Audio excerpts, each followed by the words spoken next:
लाडकी बहीण योजनेची ई-के-वाय-सी करायला जात असाल तर थांबून जा, कारण या एका चुकीमुळे तुमचं बँक अकाउंट खाली येऊ शकतं. हो, तुम्ही खरं ऐकलंय.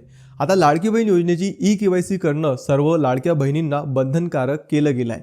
परंतु याचा फायदा काही हॅकर्स सुद्धा घेत आहे. कारण लाडकी बहीण योजनेची ई-के-वाय-सी करण्यासाठी जी वेबसाईट आहे तिची हुबेहूब नकली वेबसाईट आता समोर आली आहे.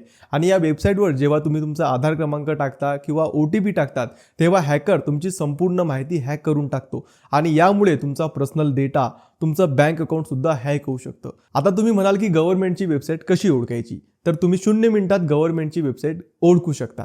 तर ज्याही वेबसाईटच्या मागे .gov हे डोमेन लागतं ती गव्हर्नमेंटची वेबसाईट असते. कारण .gov हे जे डोमेन आहे हे फक्त सरकारी वेबसाईटलाच मिळत असतं. आणि जर त्या वेबसाईटवर तुम्हाला काही विचित्र आढळलं, म्हणजे त्या वेबसाईटवर खूप साऱ्या ॲड्स येत असतील किंवा त्या वेबसाईटच्या डोमेनमध्ये .gov नसेल, तर त्या वेबसाईटवर अजिबात आपला आधार क्रमांक टाकू नका.